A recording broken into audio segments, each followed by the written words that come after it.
All right, so I want to show some examples of some tools that we can have in the workshop area. Some of these are simple machines and some of them are compound machines, and I'll explain that in a second. First one I'll talk about is screwdriver, any kind of screwdriver, Phillips, flathead, whatever. These are, can you guess what kind of simple machine? And you might say lever, and yeah, if you're prying something with it, but that's not the point of a screwdriver. The point of a screwdriver is to drive screws, which you have to twist it for that. And notice that handle is quite a bit wider than the end here. So that means that you're getting mechanical advantage because you need to turn this farther than this turns.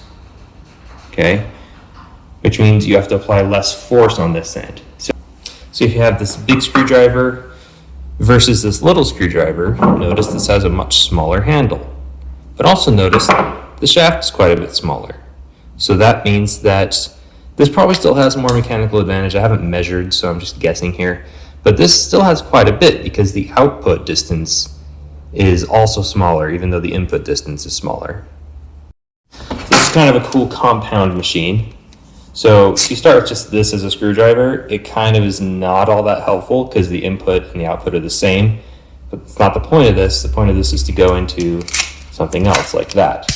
So you could hold it down here and you could just treat it like a screwdriver. But up here, notice one end of this is fairly long, and that's going to get you, basically it's a lever hooked onto it. So this turns into a more of a second class lever sort of situation.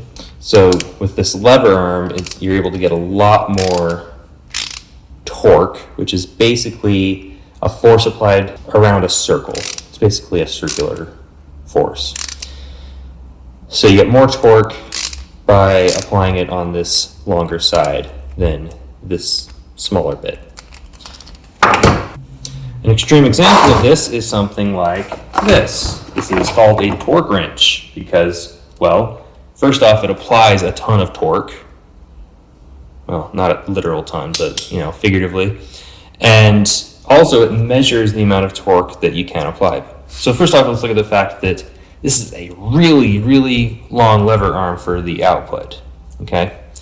So that's going to give you quite a bit of mechanical advantage. The longer the lever arm, the more mechanical advantage you're going to get. So with this long torque arm, you can do stuff like loosen and tighten bolts on your tire. Now, the other cool feature about this is that it measures how much torque. Now, if I push down here, hear that click? That's it braking at the specified torque. So when I get to 4.42 Newton meters, there it goes. Okay? But notice, I can push there, and it's still going to click at the same amount of torque that it's receiving here. Down here, I can still get it, but it's quite a bit harder because I have less mechanical advantage. So another simple machine is the screw, and this is probably what you think of when you think of a screw. This is a C-clamp, and it's used to clamp things. And notice when I turn this, I can just turn it here on the threads, and I'm getting mechanical advantage because I have to turn it quite a bit in order to move it down just a little, okay?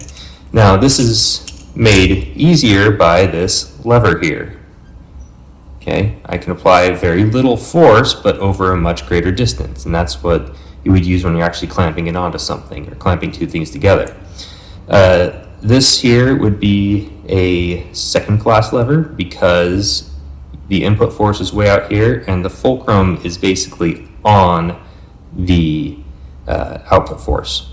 This is another kind of clamp that's used to put two things at a 90-degree angle when you're making a picture frame or something. And it has much smaller levers, but notice the pitch of the threads is also quite a bit shorter. So you still get a lot of mechanical advantage of this just by changing the two simple machines involved. More mechanical advantage here, less mechanical advantage here. You still get quite a bit of mechanical advantage out of it. These are just your basic pliers, and this is actually two levers, two first-class levers with a shared fulcrum. Okay, your input side is over here, your output side is over here, and if you were to, grab something and squeeze it, notice I'm clamping these together by applying an inward force here. And the longer the handle on the pliers and the shorter the nose of the pliers, that's the more mechanical advantage you're going to get out of it. If I replace the pliers with these sharp edges, which is another simple machine called a wedge, then you can cut through things fairly easily. Again, longer out here than it is right here. It's actually quite a bit shorter than the pliers even. So you get a lot of mechanical advantage so you can cut through something really easily. For instance, here is a just regular nail from a nail gun, clips right in half. Now these may look familiar if you used something like this to cut the paper clip during the rocket building. This is really cool because it's actually two sets of levers, and then you have the wedges up there to actually do the cutting. So as I pull here, there's a fulcrum here that, again, first class lever, I apply a force down here, it applies a force here, and then it actually is connected on a pivot. This isn't a fulcrum, you're not really getting mechanical advantage right here, this is just a pivot. But here's another fulcrum, one for each of these. And what happens is, I apply force down here, get a bunch of mechanical advantage pulling these apart here, which pushes these together with even more mechanical advantage. So this is like a compound lever basically. So you can really, really cut through things really easily. It does not take much effort at all. Again, you have to squeeze way farther, right? I'm moving my hands quite a bit compared to how far that's moving. But that's the whole trade-off with mechanical advantage.